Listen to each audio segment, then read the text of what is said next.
Hello बच्चों, कैसे आप सबका एक बार फिर से स्वागत है आप सबका अपना चैनल कंसेप्ट वाला में। आज के इस वीडियो में हम लोग करने वाले हैं फोर्स एंड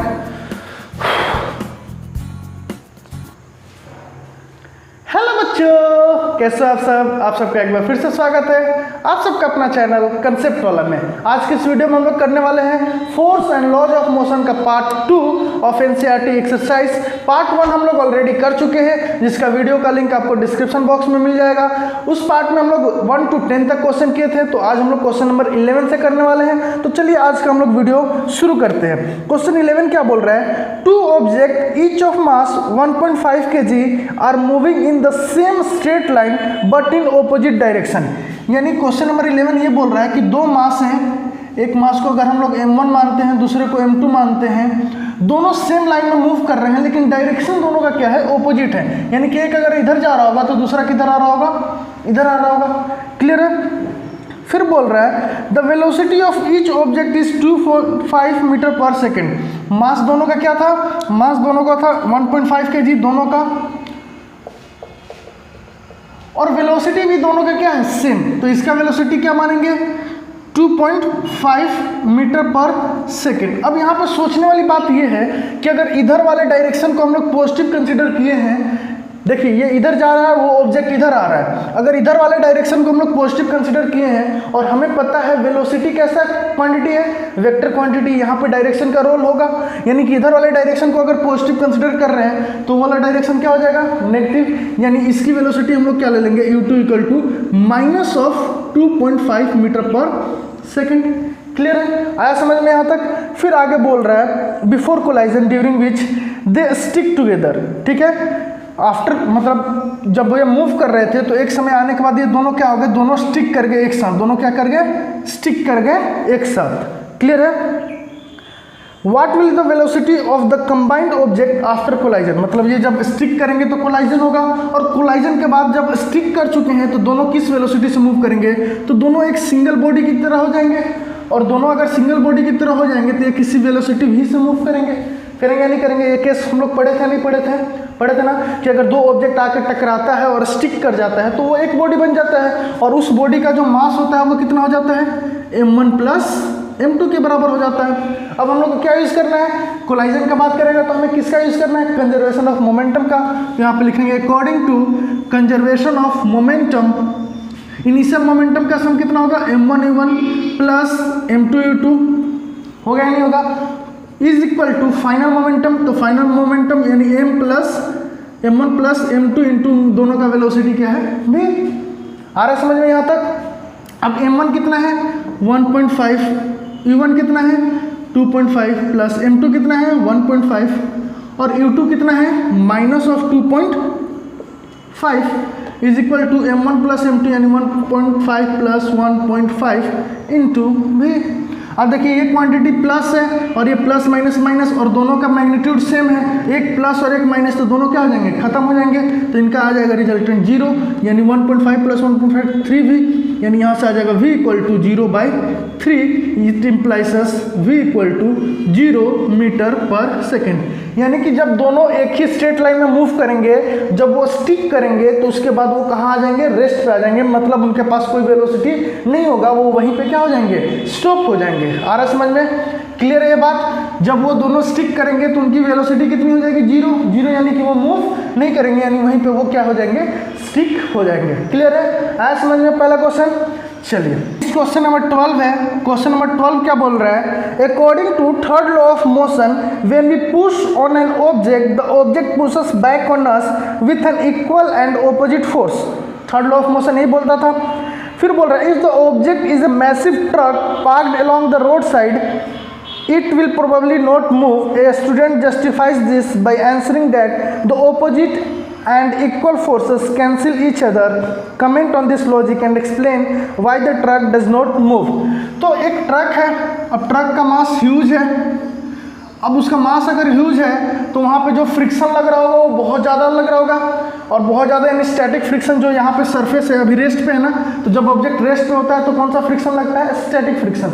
फ्रिक्शन बेसिकली दो टाइप के होते हैं, काइनेटिक और स्टैटिक। जब तक ऑब्जेक्ट रेस्ट पे होता है तब तक स्टैटिक फ्रिक्शन लग रहा होता है, लेकिन जैसे ही रिलेटिव मोशन होना शुरू होता है तो उनके बीच एक कौन सा फ्रिक्शन आ जाता है, काइनेटिक। तो अभी फिलहाल वो रेस्ट पे है तो यहाँ पे स्टैटिक फ्रिक्शन होगा और इसका मास बहुत ह्यूज है। अगर मास ह्यूज है तो स्टैटिक फ्रिक्शन जो यहाँ लग रहा होगा वो बहुत ज़्यादा होगा। स्टैटिक फ्रिक्शन जो यहाँ लग रहा होगा वो क्या होगा, बहुत ज़्यादा होगा या नहीं होगा। Static friction is very huge,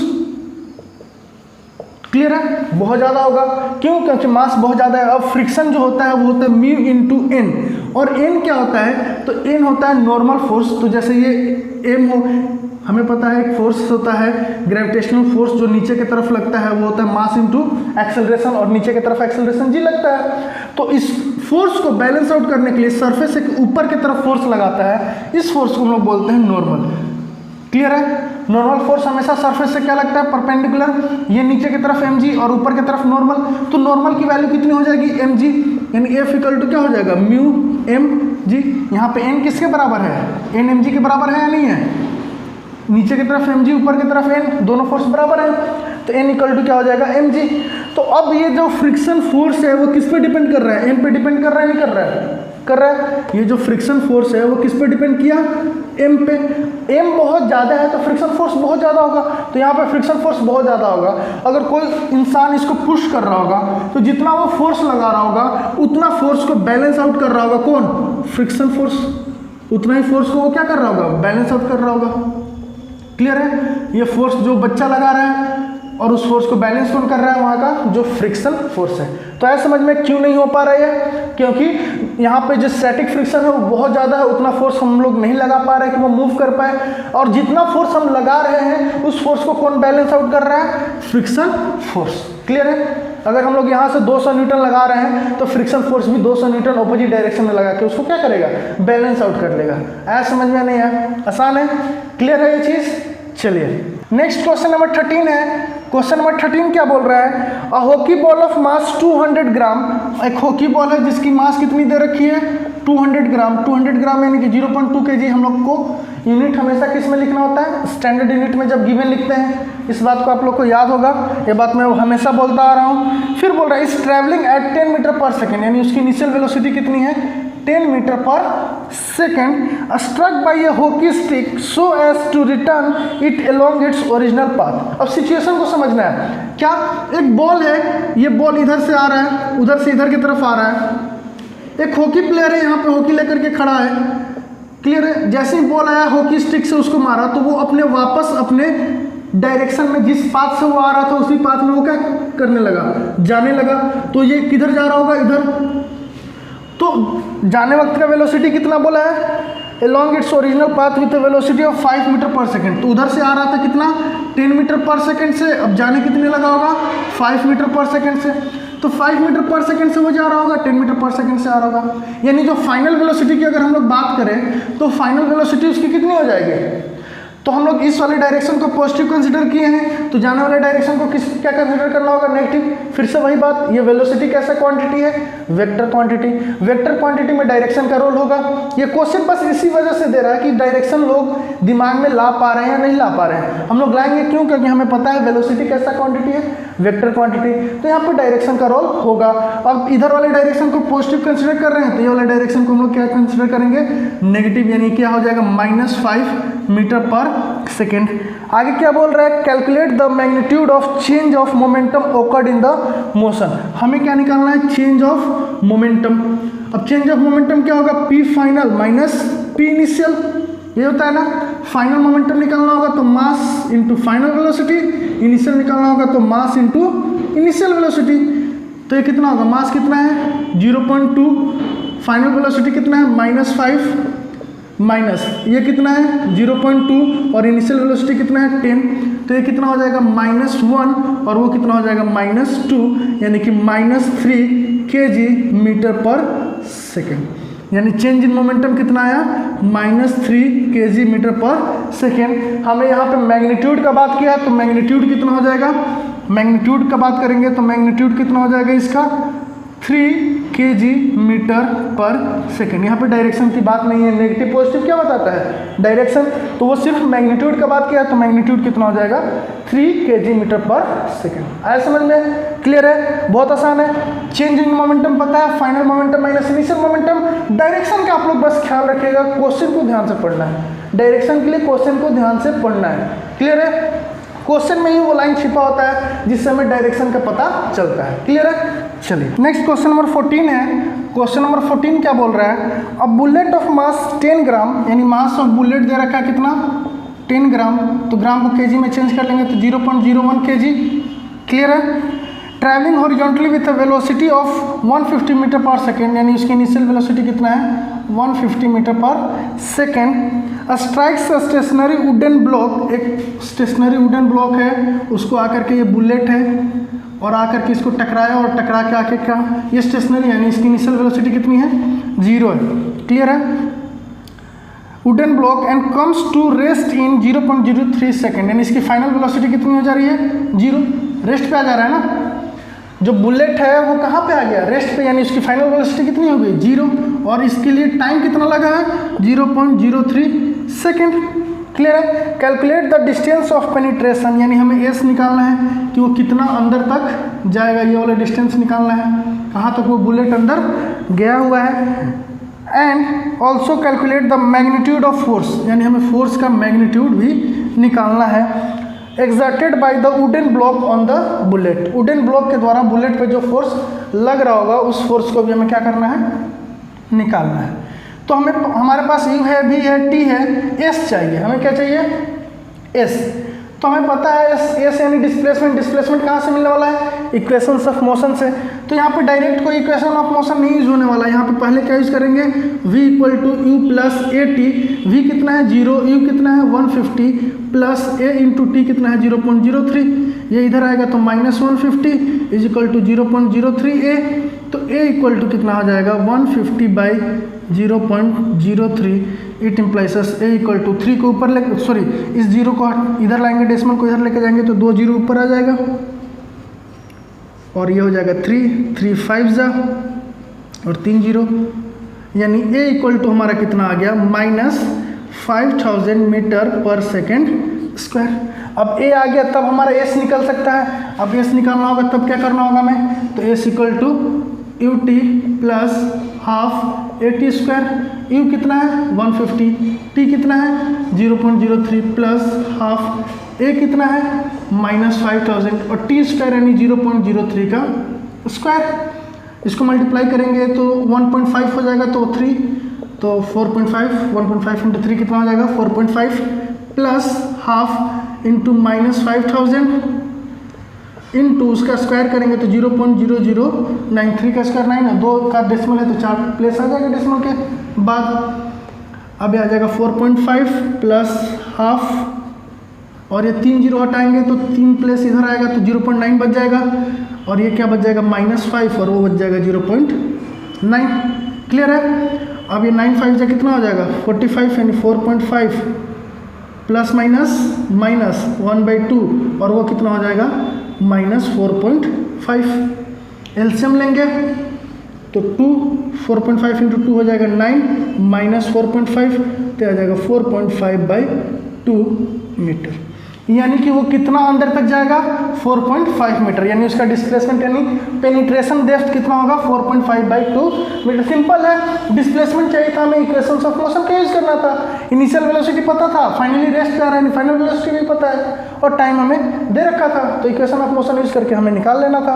अब पूछा फोर्स, तो हमें पता है फोर्स इक्वल टू क्या होता है मास इंटू एक्सेलरेशन। तो मास ऑफ बुलेट कितना दे रखा है 0.01 kg और एक्सेलरेशन कितना है -5000, तो 2 0 उधर जाएगा तो कितना बच जाएगा -50 न्यूटन। तो ये जो फोर्स हम लोग निकाल रहे हैं किसका निकाल रहे हैं बुलेट का, किसके ऊपर ब्लॉक के ऊपर, क्योंकि मास किसका लेके चल रहे हैं बुलेट का ना।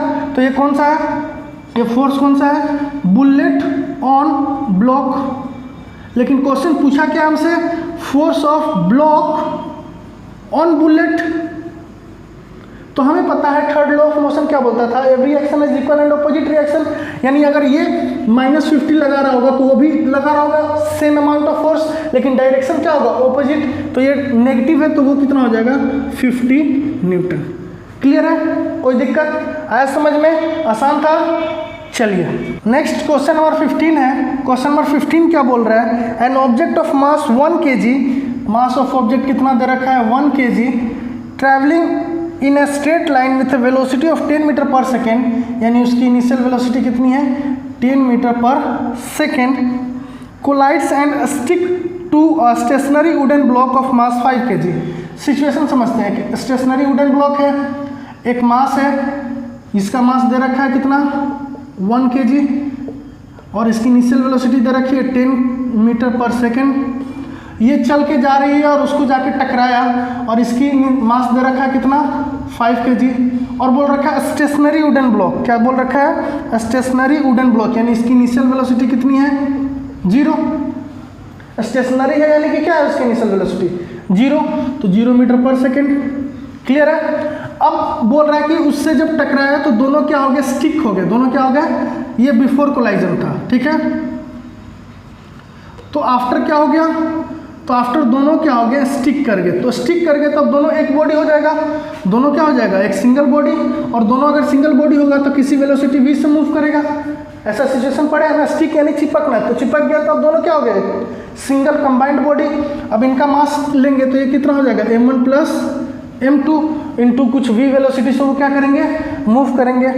क्वेश्चन क्या पूछ रहा है, then they move off together in the same straight line, calculate the total momentum just before the impact and just after the impact. तो मोमेंटम इनिशियल या just before the impact, before का momentum क्या है तो कितना होगा m1u1 plus m2u2, ये होगा ना, इसका इनिशियल मोमेंटम m1u1 है, उसका m2u2, तो ये कितना होगा 1 × 10 प्लस वो होगा 5 × 0, तो 10 + 0 यानी कि 10 kg मीटर पर सेकेंड, ये इनिशियल मोमेंटम है। अब according to conservation of momentum, according to conservation of momentum, sum of initial momentum is equal to sum of final momentum, तो m1u1 plus m2u2 is equal to m1 plus m2 × v। ये situation भी हम लोग already पढ़े थे कि initial momentum का सम ये है और फाइनली दोनों एक बॉडी हो गया तो उनका मोमेंटम ये होगा, उनका मास इंटू वेलोसिटी, और उनका मास क्या हो जाएगा m1 प्लस m2। अब यहाँ पे लिखेंगे तो ये कितना आ जाएगा 10 × 1 प्लस 5 × 0, m1 प्लस m2 यानी 1 प्लस 5 × v, तो यह आ जाएगा 10 और ये हो जाएगा 6v, तो यहाँ से v इक्वल टू क्या आ जाएगा 10/6, यानी ये 5 और ये 3, तो it implies v equal to 5/3 metre per second. तो v आ गया कितना 5/3 मीटर पर सेकेंड। अब फाइनल मोमेंटम, तो फाइनल मोमेंटम अगर हमें निकालना होगा तो pf निकालना होगा तो क्या लिखेंगे m1 प्लस m2 × v, यानी 6 × 5/3, 3 × 2 = 6, 5 × 2 = 10 kg मीटर पर सेकेंड।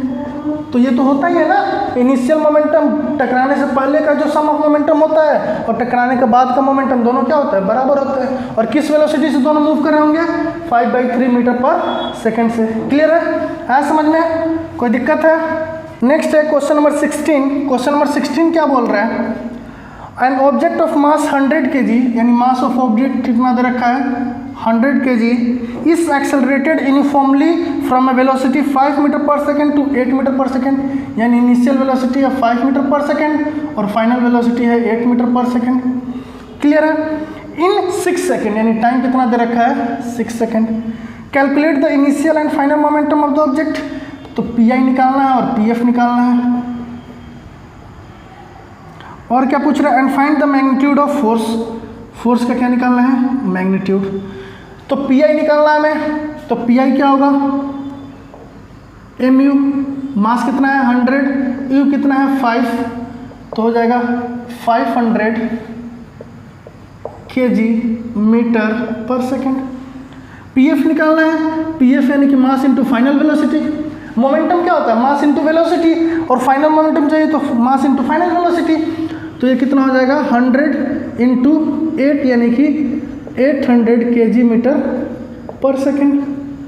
तो इनिशियल और फाइनल मोमेंटम निकल गया। अब हमें क्या चाहिए, अब हमें चाहिए फोर्स।